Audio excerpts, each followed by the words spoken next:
La invasión alemana de Noruega fue la primera gran campaña de la Segunda Guerra Mundial en Europa Occidental. Lanzado el 9 de abril de 1940, marcó el final de la llamada Guerra Falsa y el comienzo de un exitoso año de campañas militares para Alemania. En esta serie veremos la campaña de Noruega desde sus causas hasta su conclusión en junio de 1940, después de una calamitosa derrota aliada. Comenzamos con sus causas y el incidente superado en febrero de 1940, lo que provocó la decisión alemana de invadir. Desde el comienzo de la guerra en septiembre de 1939, tanto los británicos como los alemanes vieron a Noruega como un área de interés estratégico. Cada año, aproximadamente 3 millones de toneladas de mineral de hierro sueco de importancia crítica fueron enviados a Alemania a través del puerto noruego de Narvik, que hizo que Noruega fuera deseable para los británicos. Si el suministro de mineral de hierro pudiera ser cortado, argumentó Winston Churchill, el efecto sería equivalente a una victoria de primera clase en el campo. Mientras tanto, los alemanes fueron presionados para tomar medidas por el jefe del Kriegsmarine, Erich Raeder, que quería acceso a los puertos noruegos para basar la flota de submarinos, ya que esto daría mucho mayor acceso al envío comercial británico en el Atlántico.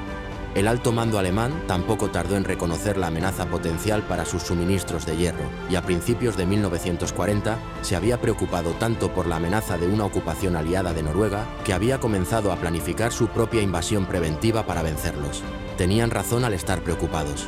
Con la invasión de Finlandia por la Unión Soviética en noviembre de 1939, los aliados recibieron el pretexto ideal para intervenir en Escandinavia. A principios de 1940 se estaba tomando forma un plan que vería a las tropas aliadas aterrizar en Narvik y marchar a través de Escandinavia para alcanzar y apoyar a los finlandeses. Este plan, por coincidencia, vería a las tropas aliadas ocuparía tanto Narvik como áreas de producción de mineral de hierro sueco para mantener una línea de comunicación con sus tropas en Finlandia. Esto sin duda cortaría a los alemanes de gran parte del mineral de hierro sueco que necesitaba desesperadamente. Y así, a principios de febrero de 1940, ambas partes estaban trabajando hacia la intervención en Noruega, pero con cautela. Los aliados eran reacios a desplegar tropas en Escandinavia sin el permiso de los noruegos y suecos, y los alemanes aún no se habían comprometido con una invasión a corto plazo. Ambas partes observaron a sus oponentes increíblemente de cerca, buscando cualquier señal de que un movimiento contra Noruega fuera inminente. Y luego, el 14 de febrero de 1940, el barco auxiliar naval alemán Outmarsch ingresó a las aguas territoriales de Noruega. En la etapa final de un gigantesco viaje desde el Atlántico Sur, llevó 300 prisioneros de guerra británicos capturados por el acorazado de bolsillo de Graf Spee el otoño anterior.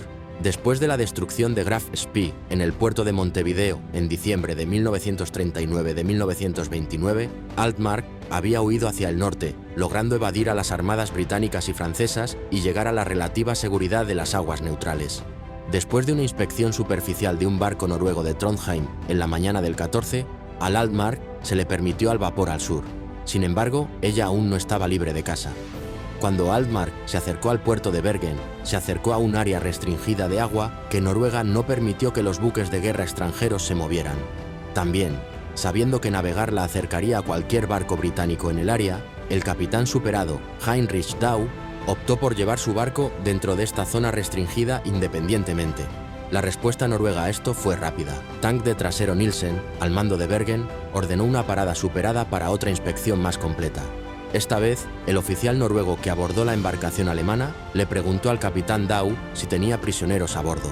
Dau respondió que no lo había hecho, y el oficial de Nielsen le informó que, a menos que acordara una búsqueda de cada compartimento en el barco para asegurarse, el Altmark tendría que navegar alrededor de la zona restringida.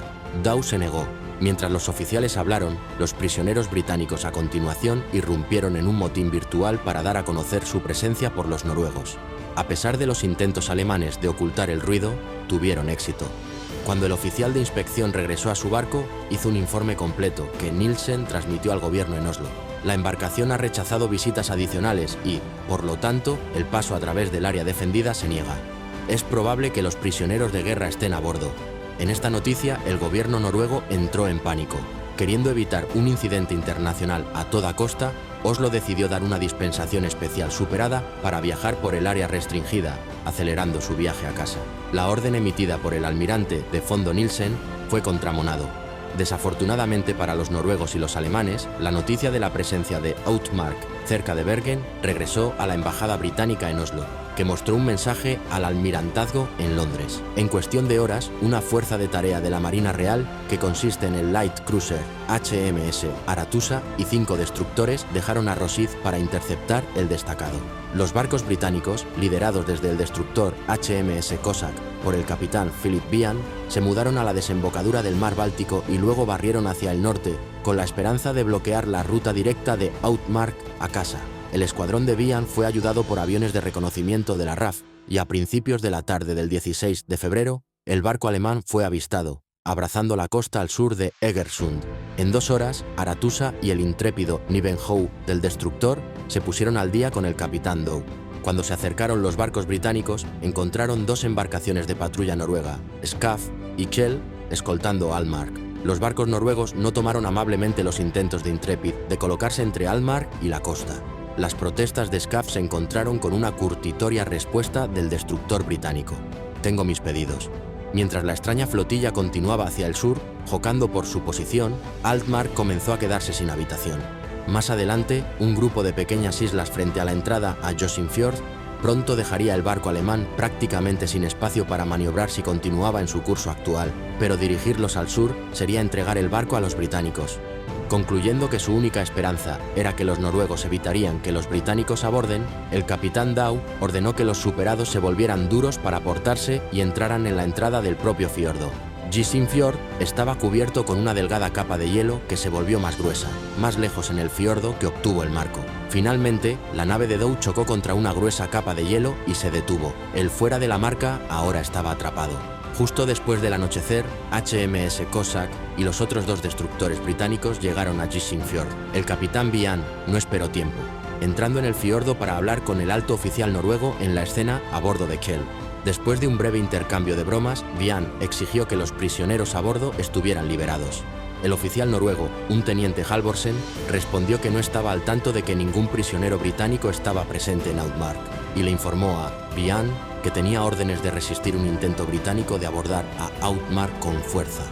Con esto en mente, el oficial británico se retiró del campo y contactó al almirantazgo, ejército, pidiendo confirmación de sus órdenes de liberar a los prisioneros. La respuesta, directamente de Winston Churchill, fue inequívoca. Debe abordar, liberar a los prisioneros y tomar posesión del barco. Con una luz verde clara, Cossack volvió a ingresar a Jøsenfjord justo después de las 10 p.m. y se acercó al margen. Al darse cuenta de que los británicos ahora tenían la intención de abordar su barco, el capitán Dow tenía un último truco bajo la manga. Ordenando las tensiones de Outmark a plena popa, se mudó al destructor británico más pequeño, con la esperanza de dañarlo lo suficiente como para evitar un embarque. Si no fuera por algún pensamiento rápido del timonel del destructor británico, bien podría haber tenido éxito. Tal como estaba, solo se logró un golpe de vista, y los británicos pudieron llevarse bien y enviar una fiesta de embarque dirigida por el teniente comandante Bradwell Turner.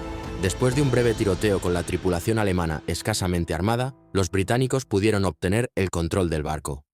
Al llegar a la bodega de carga, el teniente comandante Turner abrió la escotilla y recibió vítores cuando los prisioneros gritaron: ¡Subieron!